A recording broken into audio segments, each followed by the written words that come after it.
దేవుని నామమునకు మహిమ కలుగునుగాక. దేవునికి స్తోత్రం. మరి దేవుని యొక్క ఉచితమైనటువంటి కృపను బట్టి, కనికిరాన్ని బట్టి గడిచిన ఆదివారం నుండి ఈ ఆదివారం వరకు కూడా దేవుడు తన బలిష్టమైన రెక్కల క్రింద మనల్ని భద్రపరిచి, ఆయన నామమును మహిమపరిచి, ఘనపరిచి, ఆరాధించి, స్తుతించటానికి మనకిచ్చినటువంటి ఈ మంచి సమయమును బట్టి, అవకాశమును బట్టి, ధన్యతను బట్టి మనమందరమును కూడా మరి దేవునికి కృతజ్ఞతాస్తుతులు, వందనాలు చెల్లించవలసిన వారమై ఉన్నామని మీకు తెలియచేస్తూ, నన్ను నిలువబెట్టిన త్రియేక దేవునికి ముందుగా వందనాలు చెల్లిస్తూ, కూడి వచ్చిన సంఘం అంతటికి, పెద్దలకును, సెక్రటరీ గారికి వందనాలు తెలియచేస్తా ఉన్నాను. ప్రియులారా, మరి ఈస్టర్ తరువాతి 3వ ఆదివారములో ఏర్పాటు చేయబడిన లేఖన భాగముల యొక్క ఆధారముగా ఈరోజు మనము ధ్యానం చేయబోయే అంశము ఏంటి అనంటే, యెహోవా ఏలాటివాడు అనేటువంటి అంశమును గురించి ఈరోజు మనము దేవుని యొక్క వాక్యాన్ని మనము ధ్యానం చేసుకుందాం. శత్రువు అయినటువంటి అపవాది తండ్రిని అనగా దేవుడైనటువంటి యెహోవాను విశ్వాసులకు ఎలా చూపించింది అనంటే, ఒక క్రూరమైన వాడుగా, దయలేనటువంటి వాడిగా, ప్రేమ, జాలి, కనికరము లేనివాడిగా భావించేలా చేసింది అపవాది. తద్వారా ప్రజలందరూ ఏమనుకుంటున్నారు అనంటే, దేవునిని కఠినముగా అనుకుంటా ఉన్నారు. దేవుడు కఠినాత్ముడే, కానీ ఆయన జాలి కలిగినటువంటి దేవుడు, ప్రేమ కలిగినటువంటి దేవుడు, దయ కలిగినటువంటి దేవుడు. కానీ అపవాది దేవునిని మరొక యాంగిల్లో చూసే విధముగా, ఆలోచించే విధముగా చేసింది. దానిని బట్టి మనుషులందరూ ఏమనుకుంటున్నారు అని అంటే, యెహోవా కఠినమైనటువంటి వాడు అని అనుకుంటూ, వారు కూడా ఎలా ఉన్నారు అని అంటే, కఠినులై తిరుగుబాటు చేసే విధముగా మనుషులు అపవాది చేత మార్చబడ్డారు. ప్రియమైనటువంటి దేవుని బిడ్డలారా, ఒక ఆయనకు మనం పరిశుద్ధ గ్రంథములో చూస్తే, ఒక యజమాని తన దాసులకు తలాంతులనిచ్చి వెళ్ళాడు దూరదేశానికి. అందులో 2 బాగా పనిచేశారు, కానీ 3వ వాడు ఏమన్నాడు అని అంటే, ఏమన్నాడు, నువ్వు కఠినమైన వాడవని నేను ఎరుగుదును అనేటువంటి మాట మనము చూస్తూ ఉన్నాం. ఆయన కఠినమైన వాడిగా చూడడానికి గల కారణం ఏంటి అని అంటే, ఆ వ్యక్తి అపవాది అతని యొక్క మనస్సుని త్రిప్పివేసింది. ప్రియమైనటువంటి దేవుని బిడ్డలారా, ఆనాటి దినాలలో దేవుని చేత నడిపించబడి, దేవుడు నడిపించిన మార్గములో నడిచి, దేవుడు చేసినటువంటి అద్భుతాలు, ఆశ్చర్యాలు చూచి, ఆయన అనుగ్రహించిన మేలులను అనుభవించిన ఆనాటి ఇశ్రాయేలు ప్రజలు కూడా దేవుని విషయంలో ఏమైపోయారు అని అంటే, వారి మనస్సులను కఠినపరుచుకున్నట్లుగా మనము చూస్తూ ఉన్నాం. చూడండి, హెబ్రీలకు రాసిన పత్రికలో 3వ అధ్యాయములో మనము ఆలోచన చేస్తే 9వ వచనము నుండి మనము చూద్దాం. అమ్మా, 40 సంవత్సరములు నా కార్యములను చూచి మీ పితరులు నన్ను పరీక్షించి శోధించిరి. కావున నేను ఆ తరమ వారి వలన విసిగి, వీరెల్లప్పుడూ తమ హృదయాలోచనలలో తప్పిపోవచ్చున్నారు, నా మార్గములను తెలుసుకొనలేదు. గనుక నేను కోపముతో ప్రమాణము చేసినట్టు వారు నా విశ్రాంతిలో ప్రవేశింపరని చెప్పి తిని. సహోదరులారా, జీవము గల దేవునిని విడిచిపోవునట్టి విశ్వాసము లేని దుష్ట హృదయము మీలో ఎవని యందైనను ఒకవేళ ఉండునేమో అని జాగ్రత్తగా చూచుకోండి. నేడు మీరు ఆయన శబ్దమును విని ఎడల కోపము పుట్టించినప్పటి వలె మీ హృదయములను కఠినపరచుకొనకూడని చెప్పెను. చాలు. ఇశ్రాయేలీయులు వారి హృదయములను కఠినపరుచుకోవడానికి గల కారణం ఏంటి అని అంటే, వారు ఎల్లప్పుడూ కూడా వారి హృదయాలోచనలో ఏమైపోతా ఉన్నారో తప్పిపోతా ఉన్నారట. అప్పటికప్పుడే దేవుడు మంచోడు అనుకుంటున్నారు, అప్పటికప్పుడే మంచివాడు, అప్పటికప్పుడే ఏమనుకుంటున్నారు, చెడ్డవాడు. కారణం ఏంటనంటే వారి హృదయాలోచనలలో వారు తప్పిపోతా ఉన్నారు. రెండవది అన్నాడు, నా మార్గములను వారు తెలుసుకొనలేదు. ఏం తెలుసుకోలేదంట? దేవుని యొక్క మార్గములను తెలుసుకోలేదు. వారి హృదయాలు ఏమైపోయినాయి అని అంటే కఠినమైపోయినాయి. ప్రియమైనటువంటి దేవుని బిడ్డలారా, ఎందుకు అని అంటే వారి ఆలోచన దేవుని విడిచిపెట్టి వెళ్ళిపోదామనే ఆలోచన ఎప్పుడు. ఎందుకంటే దేవుడు విధించిన ఆజ్ఞలు కట్టడలు కఠినతరముగా ఉండేవి. దేవుడు విధించిన ఆజ్ఞలు కట్టడలు కఠినతరముగా ఉండేవి గనుక జీవము గల దేవుని విడిచిపోవునట్టి విశ్వాసము లేని దుష్ట హృదయము అదవుతుందా దేనిని బట్టి వచ్చింది అని అంటే వారికి ఉన్నటువంటి కఠినత్వాన్ని బట్టి వారికి వచ్చేసింది. అటువంటి హృదయం మీలో ఉందేమో, అటువంటి కఠినాత్ములు మీలో ఉన్నారేమో, జాగ్రత్తగా చూచుకొనండి అని దేవుని వాక్యం తెలియచేస్తా ఉంది. వీళ్ళ హృదయాలు కఠినపరచబడ్డానికి గల కారణం ఏంటి అని అంటే అపవాది వారిని ఏం చేసింది, త్రిప్పివేసింది లోకం వైపు. ప్రియమైనటువంటి దేవుని బిడ్డలారా, ఇప్పుడు లోకములో ఉన్నటువంటి వ్యక్తికి దేవుని ఆజ్ఞలను అనుసరించాలంటే కష్టంతో కూడుకున్న విషయం. అదే దేవునిలో ఉన్నటువంటి వ్యక్తికి దేవుని ఆజ్ఞలు అనుసరించాలి అని అంటే చాలా సులభతరం అది. అందుకని ఆయన ఏమన్నాడంటే, నా ఆజ్ఞలు భారమైనవి కావు, అవి ఎటువంటి అని అంటే తేలికైనవి అని అంటా ఉన్నాడు. అంటే లోకములో ఉన్న వ్యక్తికి అది కష్టంగా ఉంటుంది, ఎందుకంటే వారి హృదయం కఠినమైపోద్ది. కనుక అపవాది ఏం చేసింది అని అంటే దేవునిని ఎలా చూపించింది అని అంటే మనుషులకు కఠినమైనటువంటి వాడిగా చూపించింది. ప్రియమైనటువంటి దేవుని బిడ్డల, అయితే దేవుడు కఠినమైన వాడు మాత్రమే కాదు, ఆయన జాలి కలిగినటువంటి దేవుడు. ప్రియమైనటువంటి దేవుని బిడ్డలారా, అందుకే చాలామంది నేటి దినాలలో దేవునిని విమర్శించేవారు, మీ దేవుడు మీ ప్రజల్ని చంపేస్తానన్నాడు కదా, అలా చెప్పాడు కదా, ఇలా చెప్పాడు కదా, ఇది కఠినమైన పరిస్థితి కదా అని చాలామంది ఏం చేస్తున్నారు అని అంటే విమర్శిస్తూ ఉన్నారు. ప్రియమైనటువంటి దేవుని బిడ్డలారా, వాస్తవానికి దేవుడు చెప్పినది క్షుణ్ణంగా చదివితే మనం అర్థం చేసుకుంటే ఆ విషయం ఏంటో పూర్తిగా మనకి అర్థమవుతుంది. సగంలోనే మనం ఏం చేస్తామనంటే ఆ విషయాన్ని అపార్థం చేసేసుకుంటాం, దేవుడు చెప్పిన విషయాన్ని. ఇప్పుడు నా మార్గంలో నడవండి, నా బిడ్డల కనుక మీరు నా మార్గంలో నడిస్తే ఇదిగో ఇలా మీరు జీవించాలి, ఇలా జీవిస్తే మీరు దీవించబడతారు, అలా నా మార్గంలో నడవకుండా ఉంటే మీరు కఠినంగా శిక్షించబడతారు. ఇది ఎవరైనా చెప్పే విషయమే.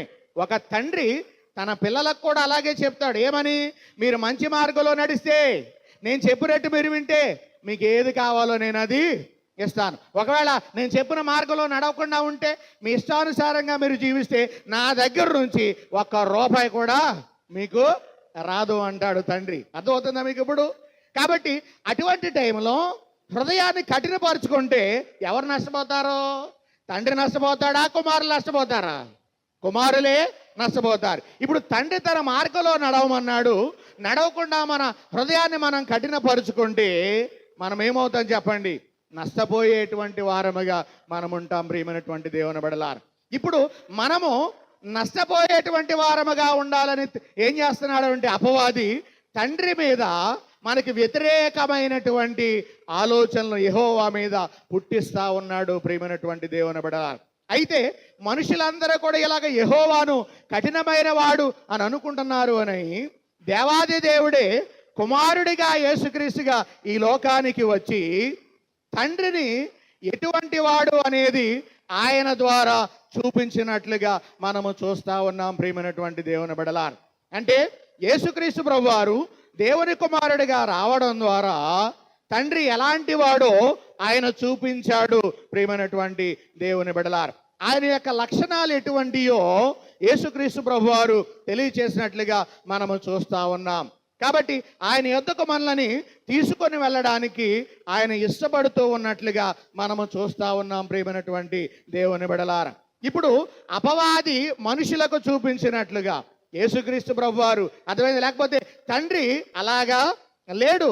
కాబట్టి యేసుక్రీస్తు ప్రభువారు ఈ లోకానికి రావడానికి గల ముఖ్య ఉద్దేశం ఏంటి అని అంటే తండ్రి యొక్క లక్షణములను, ఆయన యొక్క గుణాతిశయములను, ఆయన ఎటువంటి వాడు అనేది తెలియపరచడం కోసం మాత్రమే యేసుక్రీస్తు ప్రభువారు ఈ లోకానికి వచ్చినట్లుగా మనము చూస్తూ ఉన్నాం. ఎందుకనంటే యేసే ఎవరో యెహోవా అండి. ప్రియమైనటువంటి దేవుని బిడ్డలారా, ఆయనే కుమారుడిగా జన్మించాడు. తన ప్రజలకు తనను తాను కనుపరుచుకోవడానికి ఆయన ఆ విధముగా ఈ లోకానికి వచ్చినట్లుగా మనము చూస్తూ ఉన్నాం. ఎందుకంటే తండ్రి కుమారుడు ఒకటే అని బైబిల్ చెబుతా ఉన్నది. తండ్రి కుమారుడు ఒకటే, ఒకే రూపం, ఒకే ఆలోచన. ప్రియమైనటువంటి దేవుని బిడ్డ, అందుకే ఈరోజు మన సువార్త పాఠ్యభాగములో యోహాను సువార్తలో 14వ అధ్యాయములో 10-11 వచనాలు మనం చదువుదాం. తండ్రి యందు నేనును నా యందు తండ్రి ఉన్నామని నీవు నమ్ముటలేదా? ఎవరితో చెప్తున్నాడు యేసుక్రీస్తు ప్రభువారు ఈ మాట? ఫిలిప్పుతో చెబుతా ఉన్నాడు. ఎవరితోటి? ఫిలిప్ గారితో చెబుతా ఉన్నాడు. చూడండి, తండ్రి యందు నేనును నా యందు తండ్రి ఉన్నామని నువ్వు నమ్ముటలేదా? ఎందుకు ఈ సందర్భం వచ్చింది అని అంటే, ఫిలిప్ ఏమన్నాడు అని అంటే, మాకు తండ్రిని చూపించు చాలు అన్నాడు. మాకు తండ్రిని చూపించు చాలు అన్నాడు. అప్పుడు యేసుప్రభు వారు ఏమన్నాడు అని అంటే, ఫిలిప్పు, నేను ఎంతకాలం మీ వద్ద ఉండినను నీవు నన్ను ఎరుగవా అని అన్నాడు. ఎంతకాలము అంటే దాని అర్థం ఏంటి? నేనే తండ్రిని. ఎంత చక్కటి సమాధానం మీరు చూడండి, అర్థమైపోయింది అప్పటికి. ఇప్పుడు ఈ మాట లోకస్తులకు అర్థం కాదు, దేవుని బిడ్డలకైతే ఏమవుతుంది? అర్థమవుతుంది. ప్రియమైనటువంటి దేవుని బిడ్డ, అందుకనే చాలామంది ఏం చేస్తున్నారు అని అంటే, సరిగా అర్థం చేసుకోలేక ఏం చేస్తున్నారంటే విమర్శలు చేస్తూ ఉన్నారు, వారి హృదయ కాఠిన్యమును బట్టి. ప్రియమైనటువంటి దేవుని బిడ్డలారు, ఇప్పుడు తండ్రి నేను ఒకటే, తండ్రి యందు నేనును నా యందు తండ్రి ఉన్నామని నమ్మండి, లేదా ఈ క్రియల నిమిత్తమైనను నన్ను నమ్మండి, నేను తండ్రి వద్దకు వెళ్ళుచున్నానని చెప్పుచున్నట్లుగా మనము చూస్తూ ఉన్నాం. అంటే దీనిని బట్టి యేసుక్రీస్తు ప్రభువారు తండ్రి ఇద్దరు కూడా ఏమై ఉన్నారు? ఏకమై ఉన్నారు, ఒకటై ఉన్నారనే విషయాన్ని నేను మీకు తెలియచేస్తా ఉన్నాను. కనుక ఈ దినమున యేసుక్రీస్తు ప్రభువారు యెహోవా ఎలాంటి వాడు అనేటువంటి విషయాల్ని ఆయన మనకి తెలియచేయబోతున్నాడు. ప్రియమైనటువంటి దేవుని బిడ్డలారు, మొట్టమొదటిగా సువార్త పాఠ్యభాగము ద్వారా చూడండి, తండ్రి అయినటువంటి దేవుడు లేక యెహోవా ఎలాంటి వాడు అని గనక మనము ఆలోచన చేస్తే, సువార్త పాఠ్యభాగమును బట్టి యేసుక్రీస్తు ద్వారా మనలను తన యొద్దకు చేర్చుకునేవాడుగా యెహోవా ఉన్నాడు. ప్రియమైనటువంటి దేవుని బిడ్డలారు, యోహాను సువార్తలో 14వ అధ్యాయములో మొదటి 2 వచనాలు మనం చదువుదాం. మీ హృదయమును కలవరపడనీయకండి, దేవుని యందు విశ్వాసముంచుచున్నారు, నా యందును విశ్వాసముంచండి. నా తండ్రి ఇంట అనేక నివాసములు కలవు, లేని ఎడల మీతో చెప్పుదును. మీకు స్థలము సిద్ధపరచ వెళ్ళుచున్నాను. నేను వెళ్ళి మీకు స్థలము సిద్ధపరిచిన ఎడల నేను స్థలములో మీరును ఉండులాగున మరలా వచ్చి నా యొద్ద ఉండుటకు మిమ్మల్ని తీసుకొని పోవుదును అని అంటా ఉన్నాడు. ఇక్కడ యేసుక్రీస్తు ప్రభువారు చెబుతా ఉన్నాడు. యేసుక్రీస్తు ప్రభువారి యొక్క ఉద్దేశం ఏంటి అని అంటే, ఆయన ద్వారా మనల్ని తండ్రి అయినటువంటి యెహోవా యొద్దకు ఆయన చేర్చాలి అని ఆలోచన కలిగి ఉన్నాడు. ఇప్పుడు యేసుక్రీస్తు ప్రభువారిని కూడా ఈ లోకంలోనికి పంపడానికి గల కారణం ఏంటి అని అంటే, ఆయన ద్వారా మనల్ని తన దగ్గరికి చేర్చుకోవడానికి యెహోవా ఆయనను పంపి ఉన్నాడనేటువంటి విషయాన్ని ఇక్కడ మీకు జ్ఞాపకం చేస్తాను. అందుకని మత్తయి సువార్తలో మనం ఆలోచన చేస్తే, అలాగే యోహాను సువార్త మనం చదువుకున్న వాక్య భాగంలో కూడా చూస్తే 14వ అధ్యాయంలో 6వ వచనం ఏమంటాడు అని అంటే, యేసు నేనే మార్గము, ఆగుదాం, ఎక్కడికి? పరలోకానికి. 2 ఎక్కడికి? నిత్య జీవానికి. 3, ఎక్కడికి? తండ్రి యొద్దకు వెళ్ళడానికి. ఎవరి మార్గం చెప్పండి? యేసే మార్గం. అందుకని ఏమంటున్నాడనంటే, నేనే మార్గము, సత్యమును, జీవమును, నా ద్వారా తప్ప ఎవడును ఎక్కడికి రాడో తండ్రి యొద్దకు రాడు. అంటే ఇప్పుడు యేసుక్రీస్తు ప్రభువారి ద్వారా మనలను ఆయన యొద్దకు చేర్చుకుని వాడుగా యెహోవా ఉన్నాడు. ప్రియమైనటువంటి దేవుని బిడ్డలారా, మత్తయి సువార్తలో ఎందుకు ఆయన ద్వారా చేర్చుకుంటున్నాడు అని అంటే 3వ అధ్యాయములో 17వ వచనాన్ని మనం చదువుదాం. అమ్మా, మరియు ఇదిగో ఈయనే నా ప్రియ కుమారుడు, ఈయన యందు నేను ఆనందించుచున్నాను. చాలు. ఇప్పుడు ఎందుకు యేసుక్రీస్తు ద్వారా మనల్ని చేర్చుకోవాలని ఆయన అనుకుంటున్నాడు అని అంటే, యేసుక్రీస్తు ప్రభువారు ఎవరు? ఆయన ప్రియమైన కుమారుడిగా ఉన్నాడు. ప్రియ దేవుని బిడ్డలారా, ఇప్పుడు ఆయనకు ప్రియమైన కుమారులుగా ఎవరైతే ఉంటారో వారిని తండ్రి తన దగ్గరికి ఏం చేస్తాడు? చేర్చుకుంటాడనేటువంటి విషయాన్ని మీకు తెలియచేస్తూ ఉన్నాను. ఇంకా యేసుక్రీస్తు ప్రియమైన కుమారుడే కాదు, ఇంకా ఏం చేస్తున్నాడు అని అంటే చూడండి. లూకాసు వార్తలో 2వ అధ్యాయములో 49వ వచనాన్ని మనము చదువుదాం. ప్రియమైనటువంటి దేవుని బిడ్డ అమ్మా, ఆయన మీరెలాగ నన్ను వెతుకుచున్నారు? నేను నా తండ్రి పని మీద ఉండవలనని మీరెరుగరా అని చెప్పాను. యేసుక్రీస్తు ప్రియమైన కుమారుడిగానే కాదు, తండ్రి చెప్పిన పనులను ఆయన చేస్తూ ఉన్నాడు. ప్రియమైనటువంటి దేవుని బిడ్డలారా, ఇప్పుడు యేసు ప్రభు ఎలాగైతే జీవించాడో మనము కూడా అలాగా తండ్రికి ప్రియమైన కుమారులుగా ఉండాలి.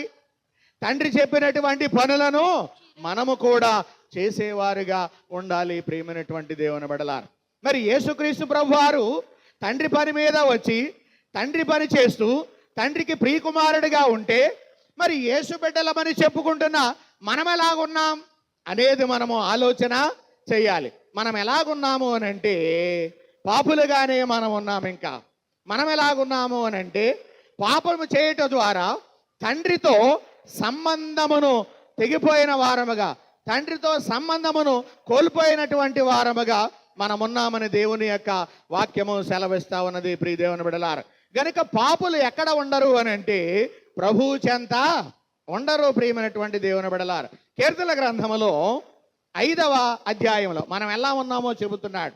కీర్తన గ్రంథములో 5వ అధ్యాయములో 4 నుంచి 6 వచనం వరకు మనం చదువుదాం. నీవు దుష్టత్వమును చూచి ఆనందించు దేవుడవు కావు, చెడుతనమునకు నీ యొద్ద చోటు లేదు, డాంభికులు నీ సన్నిధిని నిలవలేరు, పాపము చేయి వారందరూ నీకు అసహ్యులు. మనమందరం ఎలాగున్నాము అని అంటే చెబుతా ఉన్నాడు ఇక్కడ, దుష్టత్వమును చూచి ఆనందించే వారముగా ఉంటా ఉన్నాం. రెండవదిగా మనము చూస్తే చెడుతనము కలిగినటువంటి వారముగా ఉన్నాం. మూడవదిగా చూస్తే డాంభికత్వాన్ని కలిగినటువంటి వారముగా మనం ఉన్నాం. నాలుగవదిగా చూస్తే పాపము చెయ్యవారిగా మనం ఉంటా ఉన్నాం. ఇక 5వదిగా మనము చూస్తే అబద్ధమాడు వారిగా ఉన్నామట. ఏంటి చెప్పండి? అబద్ధము వ్యాపించినంత చూడండి తొందరగా ఏది కూడా వ్యాపించదు. చూడండి, అబద్ధమాడు వారిని నీవు నశింపచేయుదువు, కపటము చూపి నరహత్య జరిగించువారు యెహోవాకు. ఇటువంటి లక్షణాలను కలిగి ఉంటే దేవునికి ఇష్టలుగా ఎలా ఉంటాం? అవునా కాదా? ఇటువంటి లక్షణాలు కలిగిన వారంగా ఉంటే దేవునికి ఇష్టలుగా మనం ఎలా ఉంటాం? కనుక తండ్రి యొద్దకు మనము చేర్చబడాలి అని అంటే ఆయన చేర్చుకునేవాడుగానే ఉన్నాడు. నా యొద్దకు రండి, నా యొద్దకు వచ్చే వానిని నేనెంత మాత్రము కూడా త్రోసివేయును అని అంటున్నాడు. అయితే ఆయన యొద్దకు మనము రావాలి అని అంటే ఎలా ఉండాలి అని అంటే యేసుక్రీస్తు ప్రభు వారి వలె తండ్రికి ఇష్టలుగా ఉండాలి, ప్రియమైన కుమారులుగా ఉండాలి. యేసుక్రీస్తు ప్రభు వారి వలె తండ్రి చెప్పిన పనులను చేసేవారముగా, ఆయన చెప్పిన మార్గములో మనము నడిచేటువంటి వారముగా మనం ఉండాలి. ప్రియమైనటువంటి దేవుని బిడ్డలారా, ఒకవేళ అట్టి స్థితి కనుక మనకు లేదు, దేవుని సన్నిధిలో యోగ్యులుగా ఉండే స్థితి మనకు లేకపోతే, ప్రభువా నీ యొద్దకు వచ్చే స్థితి మా దగ్గర లేదు, మమ్మల్ని కడిగి మా పాపము నుండి మమ్మల్ని పవిత్రపరిచి పరిశుద్ధపరచు ప్రభు అని అంటే, ఆయన పరిశుద్ధపరిచి కడిగి పవిత్రపరిచి మరీ తన దగ్గరకు చేర్చుకునేటువంటి వాడుగా ఉన్నాడు. అందుకని యోహాను పత్రికలో మనము చదివితే మొదటి అధ్యాయములో 19వ వచనములో గనక మనం 9వ వచనంలో గనక మనం చూస్తే, మన పాపములను మనము ఒప్పుకొనిన ఎడల ఆయన నమ్మదగిన వాడును నీతిమంతుడును గనుక ఆయన మన పాపములను క్షమించి సమస్త దుర్నీతి నుండి మనలను పవిత్రులనుగా చేస్తాడు. ఎందుకనంటే పవిత్రత లేకుండా ప్రభు దగ్గరకు మనం వెళ్ళలేం. పరిశుద్ధత లేకుండా మనము ప్రభువుని చూడలేం. కనుక ఆయన ఏం చేస్తారంటాడనంటే, తన యొద్దకు చేర్చుకోవడానికి మిమ్మల్ని నా రక్తము చిందించి, నా రక్తం వలన, నా పరిశుద్ధ రక్తం వలన మిమ్మల్ని నేను పవిత్రపరిచి సమస్త దుర్నీతి నుండి మిమ్మల్ని నేను తొలగిస్తాను అని ఆయన చెబుతున్నట్లుగా మనము చూస్తూ ఉన్నాం. అంటే ఆయన ఎటువంటి దేవుడు అని అంటే, మనల్ని పవిత్రపరిచి మరి తన యొద్దకు చేర్చుకునేటువంటి వాడుగా దేవుడైన యెహోవా ఉన్నాడు. అందుకనే కీర్తనాకారుడు ఏమంటున్నాడు అని అంటే, 49వ కీర్తన 15వ వచనాన్ని మనము చదువుదాం. ప్రియమైనటువంటి దేవుని బిడ్డలారా, దేవుడు నన్ను చేర్చుకొనును పాతాళ బలములో నుండి ఆయన నా ప్రాణమును విమోచించును. చాలు. ఇప్పుడు ఆయన ఎటువంటి వాడిగా ఉన్నాడు? దేవుడు ప్రాణమును పాతాళ బలములో నుండి విమోచించి మరి చేర్చుకునేటువంటి వాడుగా ఉన్నాడు. ప్రియమైనటువంటి దేవుని బిడ్డల, అదే కీర్తనలో 65వ అధ్యాయములో 4వ వచనాన్ని మనం చదువుదాం. అమ్మా, నీ ఆవరణములో నివసించున్నట్లు నీవు ఏర్పరుచుకొని చేర్చుకొనువాడు ధన్యుడు. చాలు. అంటే ఇప్పుడు ఆయన ప్రాణమును విమోచించి మనల్ని పాపము నుండి పరిశుద్ధపరిచి పవిత్రపరిచి మనల్ని విమోచించి తన యొద్దకు ఆయన ఏం చేస్తున్నాడు? చేర్చుకుంటున్నాడు. దేవుడు ఎవరినైతే చేర్చుకుంటాడో ఆ వ్యక్తి ఎవరంట? ధన్యుడు. ఆ వ్యక్తి ఎవరు చెప్పండి? ధన్యుడు. ప్రియమైనటువంటి దేవుని బిడ్డ, ఎందుకనంటే యేసు, చూడండి, మనం ఆలోచన చేస్తే యేసుతో పాటు మనము కూడా తండ్రి యొద్దకు చేర్చుకొనబడితే యేసుతో పాటే మనము కూడా ఆయనతో పాటు ఉంటాం. తండ్రితో పాటు మనము కూడా ఉంటాం. తండ్రి ఆ వ్యక్తిని ఏం చేస్తాడు అని అంటే గౌరవిస్తాడు. యేసు ప్రభువారే సాక్షాత్ ఈ మాట చెబుతా ఉన్నాడు యోహాను సువార్తలో 12వ అధ్యాయములో. యోహాను సువార్త 12వ అధ్యాయం 26వ వచనం ఒకసారి మనం చదువుదాం. ఒకడు నన్ను సేవించిన ఎడల నన్ను వెంబడింపవలెను, అప్పుడు నేను ఎక్కడ ఉందును అక్కడ నా సేవకుడును ఉండును. ఒకడు నన్ను సేవించిన ఎడల నా తండ్రి అతన్ని ఘనపరుచును. చాలు. మనము దేవుని సేవించే వారముగా ఉంటే, మీకు అర్థమవుతుందా? మనము దేవుని పిల్లలముగా ఉంటే యేసుక్రీస్తు ప్రభువారు ఎక్కడున్నాడో మనం కూడా అక్కడే ఉండాలి. ఇప్పుడు మీకు ప్రశ్న, యేసుక్రీస్తు ప్రభువారు ఇప్పుడు ఎక్కడున్నారు? యేసుక్రీస్తు ప్రభువారు ఇప్పుడు ఎక్కడున్నారు? వెంటనే మా పిల్ల ఏం చెప్పింది ఏంటంటే పరలోకంలో అని చెప్పింది. మన మధ్యలోని ముందు చెప్పింది. దేవునికి స్తోత్రం. వినడానికి మనం ప్రయత్నం చేద్దాం. ఇప్పుడు యేసుక్రీస్తు ప్రభువారు ఎక్కడున్నారని వాక్యం చెబుతుందండి. వాక్యమే కాదు, ఇంతకుముందు కూడా మనం చెప్పాం. విశ్వాస ప్రమాణాన్ని మనం ఒప్పుకున్నాం. యేసుక్రీస్తు ప్రభు మరణించి 3వ దినమున తిరిగి లేచి పరలోకమునకెక్కి తండ్రి యొక్క కుడిపార్శ్వమున ఏమై ఉన్నాడని చెప్పాం? ఆసీనుడై ఉన్నాడు.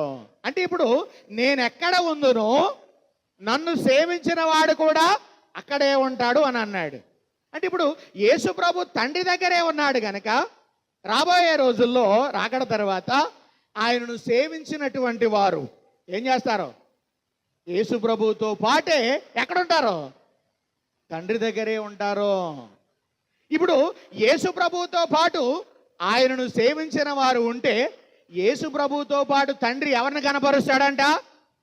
అర్థమైందా మీకు? ఇప్పుడు ఆయనతో పాటు ఉన్న నేనుంటే నన్ను గణపరుస్తాడు, మీరుంటే మిమ్మల్ని గణపరుస్తాడు. ప్రియమైనటువంటి దేవుని బిడ్డలారా, కాబట్టి మనం ఎలాగ ఉండాలి అని అంటే తండ్రి చేర్చుకునేటువంటి పిల్లలుగా మనం ఉండాలి. ఇప్పుడు మీరు ఎటువంటి పిల్లలను దగ్గరికి చేర్చుకోవడానికి ఇష్టపడతారు? మంచిగా ఉండేటువంటి వారు, మన పిల్లలు కాకపోయినా, అవునా కాదా? మనతో మంచిగా ఉంటూ మంచి లక్షణాలు కలిగి మంచి మార్గంలో నడుస్తూ క్రమమైన రీతిలో డిసిప్లిన్ కలిగినటువంటి వారుగా ఉంటే ఆ పిల్లల్ని ఏం చేస్తాం? రా ఇలా రా, నా పక్కకు వచ్చి కూర్చో, లేదా నా దగ్గర కూర్చో అని పిలిచి మరి ఏం చేస్తాం? వివరాలు అడుగుతూ ఉంటాం, అవునా కాదా? ఇప్పుడు దేవుడు కూడా అంతే. ఎవరైతే ఆయనకు ఇష్టలుగా ఉంటారో, ఎవరైతే ఆయన మార్గంలో నడుస్తూ ఉంటారో, ఎవరైతే ఆయన చెప్పినట్టుగా జీవిస్తూ ఉంటారో వారిని ఆయన ఏం చేస్తాడు అని అంటే తన యొద్దకు చేర్చుకునేవాడుగా ఉన్నాడని సువార్త పాఠ్య భాగం మనకు తెలియచేస్తుంది. ఇక రెండవదిగా యెహోవా ఎలాంటి వాడు అని పాత నిబంధన పాఠ్య భాగం మనకు తెలియచేస్తుంది అని అంటే పాత నిబంధన పాఠ్య భాగంలోనికి మనం వద్దాం. పాత నిబంధన పాఠ్య భాగం మనకి ఏమని తెలియపరుస్తుందంటే యెహోవా దయగలిగిన వాడు అని తెలియచేస్తా ఉంది. సువార్త పాఠం అయితే యెహోవా మనలను చేర్చుకొనివాడు అని చెబుతా ఉంది. పాత నిబంధన పాఠం అయితే యెహోవా ఎటువంటి వాడు అని అంటే దయగలిగిన వాడని చెబుతా ఉంది. ఎవరికి? 25వ వచనం చదువుదాం. తన్ను ఆశ్రయించు వారి ఎడల యెహోవా దయాళుడు, తన్ను వెదకు వారి ఎడల ఆయన దయ చూపేటువంటి వాడు. యెహోవా ఎటువంటి వాడట? దయ చూపేవాడు, దయాళుడు. ప్రియమైనటువంటి దేవుని బిడ్డలారా, ఎవరి ఎడల ఆయన దయాళుడిగా ఉన్నాడు, దయ చూపేవాడుగా ఉన్నాడని మనం ఆలోచన చేస్తే ఎవరి ఎడల? తనను ఆశ్రయించు వారి ఎడల. మనము పాట పాడతాం, 405వ కీర్తన వచ్చు కదా, పల్ల ఒకసారి అందరం పాడదాం. దేవుడే నాకాశ్రయ, సంఘమంతా పాడాలి. దివ్యమైన దుర్గమో మహావినోదుడాపదల సహాయుడై నన్రోచును.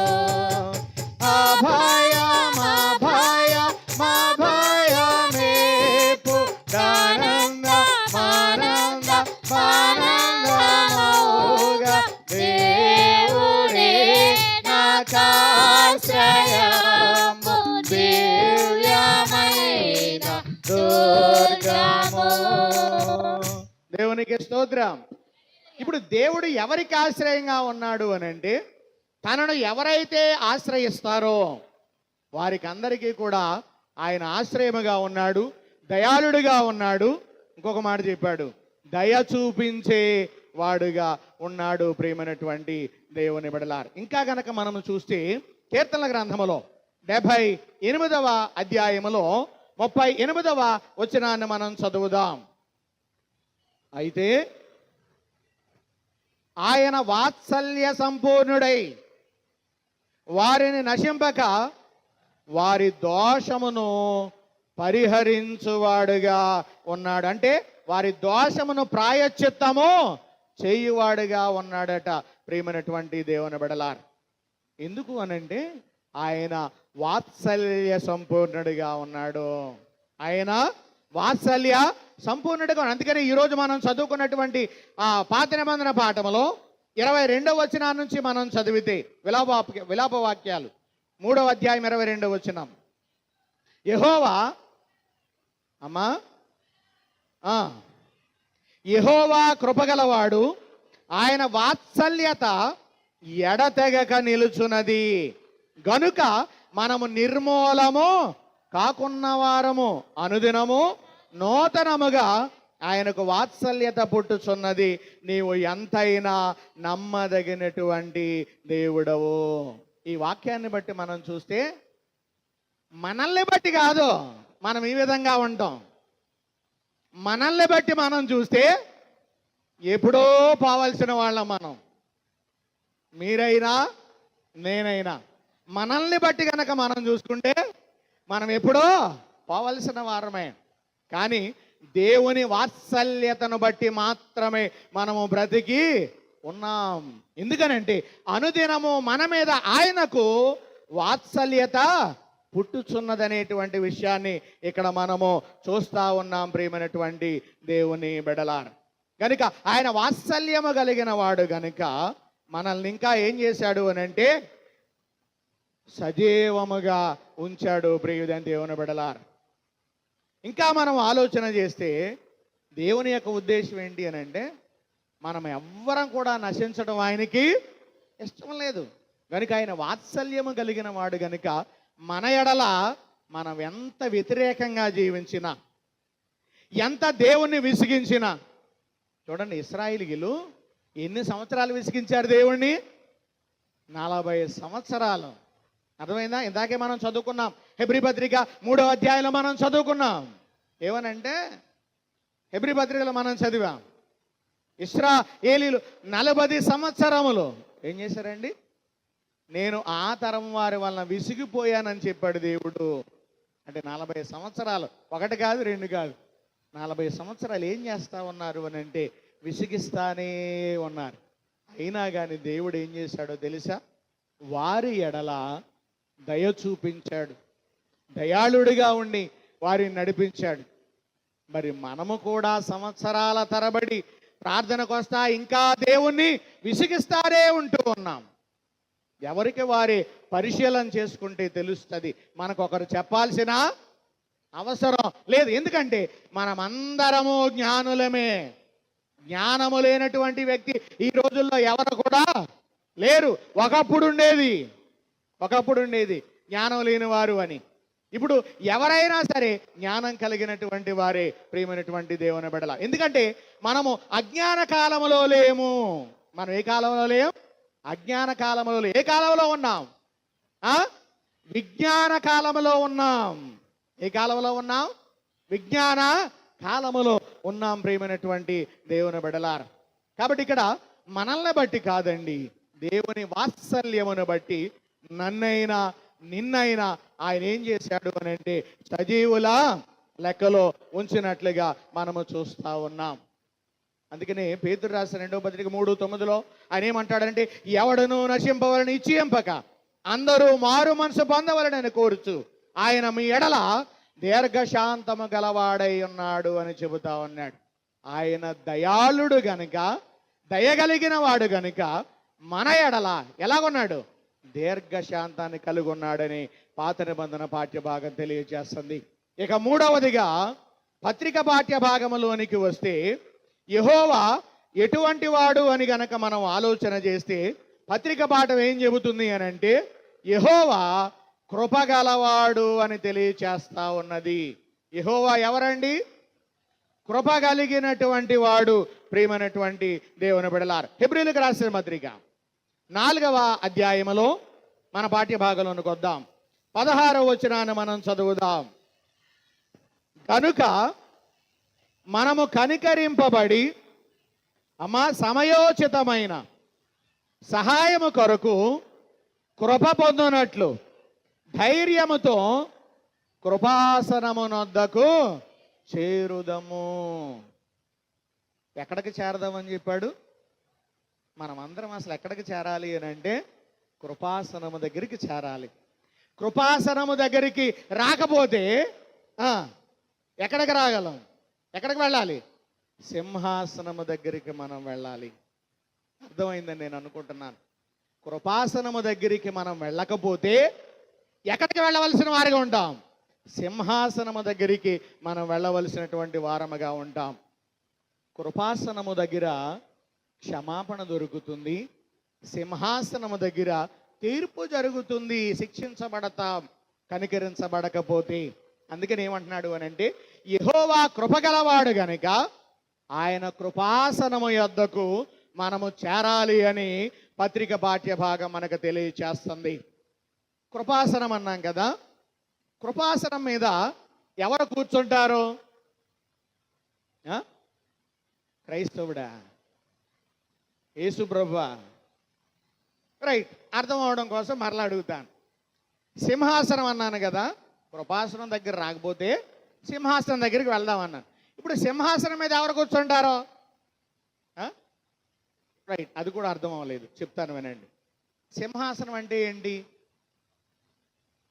మనం కుర్చీ తెచ్చేసేస్తామే, పెద్ద కుర్చీ, అది కాదు సింహాసనం అంటే. సింహాసనం అంటే అర్థం ఏంటి అని అంటే సింహము కూర్చుండే ఆసనం. సింహాసనం అంటే ఏంటి చెప్పండి? సింహము కూర్చుండే ఆసనం సింహాసనం. అర్థమైంది మీకు? ఇప్పుడు ఎవరా సింహం? యోధా గోత్ర సింహం, యోధా కొదమ సింహం. యోధా కొదమ సింహం సింహాసనం మీద కూర్చుని ఏం చేస్తాడు తెలుసా? తీర్పు తీరుస్తాడు. ఇప్పుడు ఆ తీర్పులోనికి మనం రాకుండా ఉండాలి అని అంటే ఎక్కడికి రావాలి?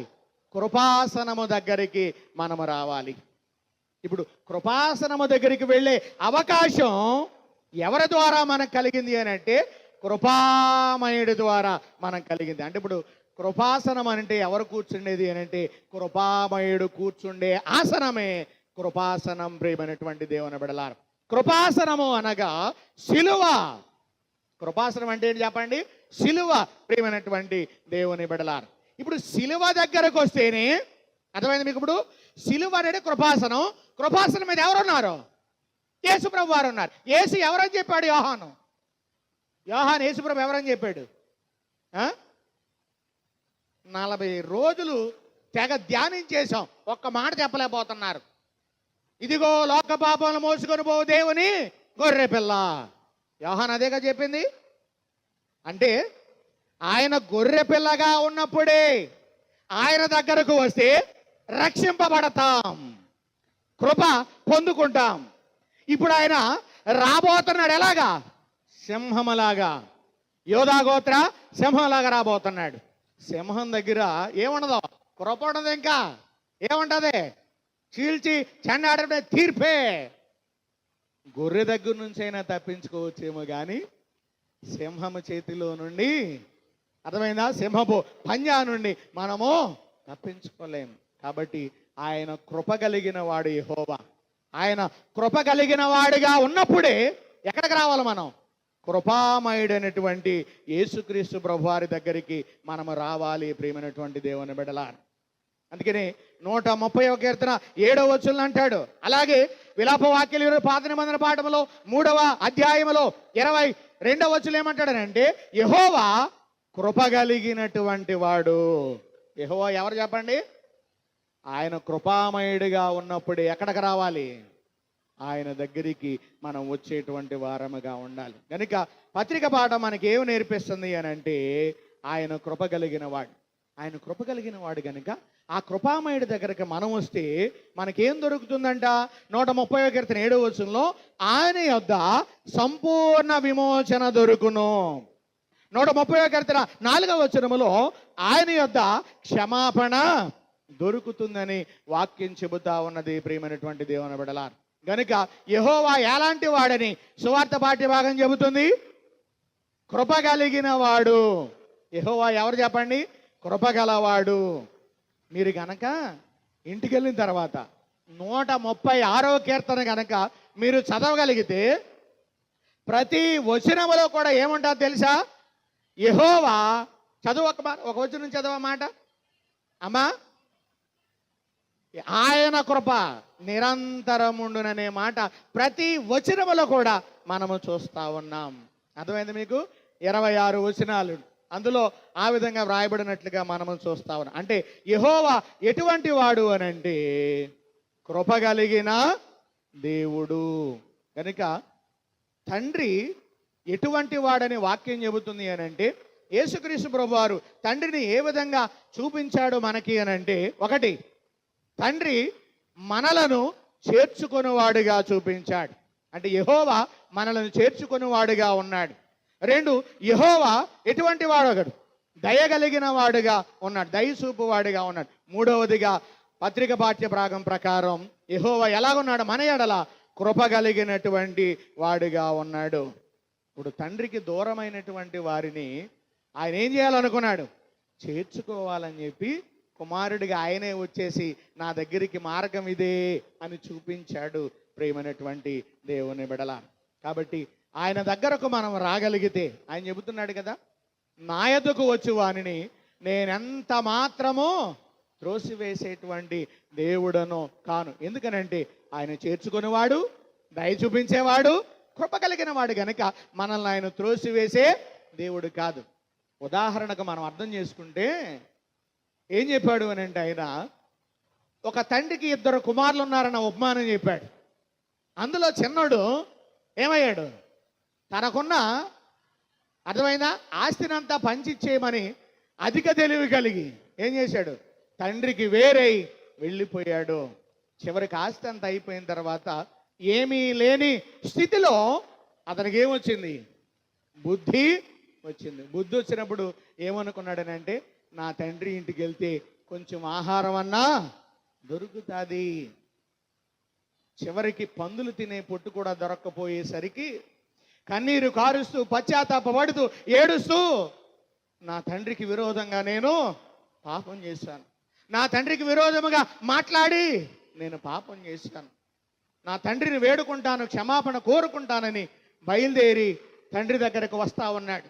ఎలా పోతున్నాడు తెలుసా తన పరిస్థితి? తండ్రిని విడిచిపెట్టిన వాని పరిస్థితి ఎలాగుందో తెలుసా? ఒంటి మీద వస్త్రాలు కూడా లేవు. తండ్రి చూస్తా ఉన్నాడు, కుమారుడు ఎప్పుడైతే వెళ్ళిపోయాడు అప్పటి నుంచి తిరిగి వస్తాడేమో అని ఏం చేస్తున్నాడు, తండ్రి దయగలవాడు గనుక, కృపగలవాడు గనుక, చేర్చుకునే ఆలోచన ఉన్నది గనుక తండ్రి ఏం చేస్తాడంటే మేడెక్కి చూస్తా ఉన్నాడు కుమారుడు వెళ్ళిపోయిన మార్గం నుండి. అనుకోకుండా ఒకరోజు చూడగా చూడగా చూడగా ఒకరోజు కుమారుడు వచ్చేస్తున్నాడు. దూరము నుండి కుమారుణ్ణి చూచి తండ్రి గుర్తుపట్టేశాడు.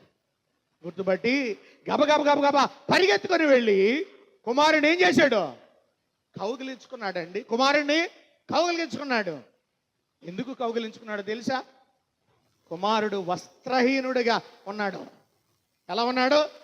వస్త్రహీనుడిగా ఉన్నాడు. అందుకని వెళ్ళి తన దిశమలను పట్టుకొని కనపడకుండా పనివారిని పిలిచి ఏమన్నాడు, మీరు త్వరగా వెళ్ళి వస్త్రాన్ని తీసుకురండి, వీడి కట్టండి. అర్థమవుతుందా? అటువంటి స్థితిలో లోకములో గనక మనం ఉంటే, అర్థమైందా? వస్త్రములు లేని వారముగా. మీకు అర్థమవుతుందా? ఏ వస్త్రాలు? రక్షణ వస్త్రం, స్తుతి వస్త్రం, అర్థమవుతుందా? పెండ్లి వస్త్రం, ఇటువంటి వస్త్రములు లేని వారిగా ఉంటే మనము తండ్రి దగ్గరికి వెళ్ళలేం. ఒకవేళ నువ్వు వెళ్ళాలన్న ఆలోచన కలిగితే, చిన్న కుమారుని వలె పశ్చాత్తాపం గనక నువ్వు పొందగలిగితే, నిన్ను ఆయన క్షమించి పవిత్రపరిచి నీ దుర్నీతి నుంచి నిన్ను తొలగించి నిన్ను చేర్చుకోవడానికి ఆయన సిద్ధంగా ఉన్నాడు. వెళ్ళటానికి నువ్వు ఇష్టపడుతున్నావా? నువ్వు ఇష్టపడితే ఇప్పుడే అడుగు, ప్రభువా నేను నీ దగ్గరకు రావడానికి ఇష్టపడుతున్నాను, నీ బిడ్డగా మారడానికి నేను ఇష్టపడుతున్నాను, నీకు ఇష్టడుగా జీవించడానికి నేను ఇష్టపడుతున్నాను, నీ మార్గములో నడవటానికి నేను ఇష్టపడుతున్నాను, నీ ప్రియమైన కుమారుడిగా ఉండటానికి నేను ఇష్టపడుతున్నాను. అట్టి విధంగా నన్ను సిద్ధపరచు ప్రభు అని నువ్వు ప్రార్థించగలిగితే, అడగగలిగితే ఆయన నిన్ను చేర్చుకోవడానికి సిద్ధంగా ఉన్నాడు. అడుగుదామా? దేవుణ్ణి అడుగుదాం, ఆయన బిడలగా మారదాం, ఆయన సన్నిధిలో మనము గడుపుదాం, ఆయనతో పాటు మనము ఉండేవారముగా మనము సిద్ధపడదామని తెలియచేస్తూ ఈ మాటలు ముగిస్తూ ఉన్నాను. దేవుడి మాటలు మన వినికిడిలో దీవించును గాక. ఆమేన్. సమస్త జ్ఞానమునకు మించిన సమాధానం యేసుక్రీస్తు వలన మీ హృదయములకును హృదయం తలంపులకు కావలి ఉండును గాక. ఆమేన్.